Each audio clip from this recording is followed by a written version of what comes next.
Você sabia que depois da estreia do novo filme do Superman, as buscas por adoção de cachorro aumentaram mais de 500%? Pois é, e o responsável é ele mesmo, o Krypto, o supercão. Mas mesmo os cachorros da vida real não tendo superpoderes, eles saíram da floresta e foram parar no seu sofá com roupinha e sobrenome da família. Hoje a gente vai entender como começou a amizade entre humanos e cães, como ela evoluiu e por que hoje a população pet está explodindo no mundo inteiro.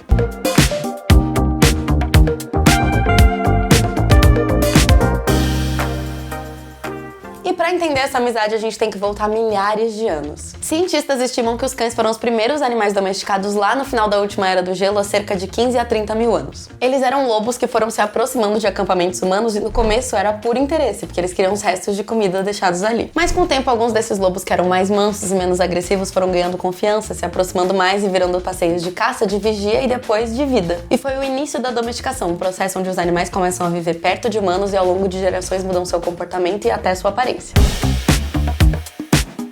Você já se pegou pensando como um chihuahua e um pastor alemão podem ser da mesma espécie? Pois é. Isso só foi possível por causa da seleção artificial. Diferente da seleção natural que o ambiente define quem sobrevive e quem se reproduz, na seleção artificial somos nós humanos que definimos quais características nós queremos nas próximas gerações. E isso começou há milhares de anos, quando os humanos começaram a escolher os lobos mais dóceis, mais colaborativos e menos agressivos para ficar por perto. E com o tempo esses animais começaram a mudar não só no comportamento, mas também fisicamente. E os cientistas chamam isso de síndrome da domesticação. Ela inclui traços como focinho mais curto, orelhas caídas, rabo enrolado e até olhos maiores e mais expressivos para despertar o nosso instinto de cuidado. E as pesquisas genéticas mostram que precisa de poucas gerações para isso acontecer. Um experimento famoso na Rússia começou a selecionar as raposas mais dóceis e em menos de 50 anos elas já estavam abanando o rabo e pedindo carinho. E quando a domesticação virou uma prática internacional, os humanos começaram a cruzar cães com características específicas. Uns para caça, outros para proteção, para atração, companhia. E foi assim que nasceram as raças caninas, principalmente a partir do século XIX, com a criação dos dog shows e dos clubes de raça. Hoje existem mais de 400 raças oficialmente reconhecidas pela FCI, a Federação Sinológica Internacional, que é o órgão responsável por organizar e regulamentar a criação de cães de todas as raças.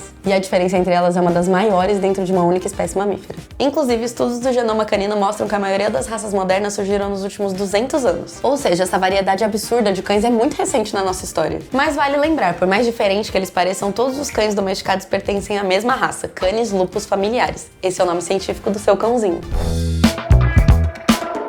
E hoje os cachorros estão em todos os lugares. Segundo as estimativas da Statista, que é uma empresa global de dados estatísticos, em 2024 a gente já tinha mais de 900 milhões de cães ao redor do mundo, juntando domésticos e de rua. Só no Brasil são mais de 60 milhões de cães nas casas das pessoas. Isso faz do país o terceiro maior mercado pet do mundo, atrás só dos Estados Unidos e da China. E essa relação só cresce, a galera mais jovem tem adotado cada vez mais e mais pets, até mesmo no lugar de ter filhos, a famosa geração dos pais de pet. E quando um personagem como o Krypto aparece no cinema, a gente vê o impacto direto disso. Segundo o aplicativo Woof, só depois da estreia do filme do Superman, as buscas por adoção aumentaram em 513%. Ou seja, o Krypto tá fazendo mais pelos abrigos que muita gente por aí. Ah, e uma curiosidade, o personagem Krypto, o supercão do filme Superman, dirigido por James Gunn, foi inspirado no cachorro do próprio diretor do filme, chamado Ozu. O Gunn revelou que a personalidade e o comportamento travesso do Ozu foram a inspiração pro personagem do filme, principalmente no jeito que ele bagunça a casa do diretor. Muito fofinho.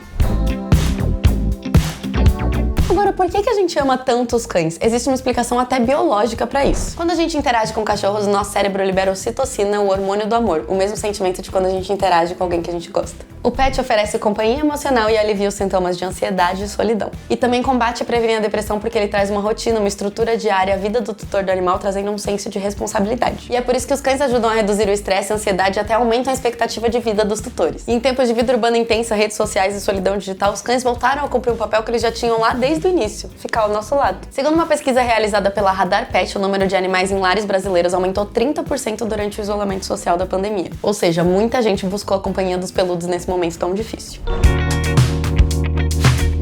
Com tanto cachorro virando parte da família e até substituindo filhos em muitos lares, é natural que os direitos dos pets e dos seus tutores comecem a fazer parte da legislação. Recentemente, o Senado sancionou a Lei 15046 de 2024, que criou o Cadastro Nacional de Animais Domésticos aqui no Brasil. A ideia é ter um banco de dados unificado dos tutores e seus bichinhos, como se fosse um CPF do pet. Isso ajuda, por exemplo, a organizar campanhas de vacinação e políticas de saúde pública animal. Quem vai fazer esse cadastro são os municípios e o Distrito Federal, seguindo um modelo padrão da União. O banco inclui dados como nome, endereço do tutor, espécie, raça e idade do animal. animal. E claro, aquele nome criativo que você criou pro seu doguinho, que pode ser Thor, Luna, Krypto, vai ter um monte por aí. E aí depois de ver o Krypto salvando o mundo, quem sabe você não salva um cachorro de um abrigo? Com grandes poderes vem grandes responsabilidades, inclusive da água, carinho, ração e um lugar quentinho pra dormir. Tá, eu sei que essa referência é do Homem-Aranha, mas poxa, tudo ali no mundo dos super-heróis. E se você curtiu esse vídeo, dá um like, se inscreve e comenta aqui. Se você tivesse um cachorro super-herói, qual seria o nome dele?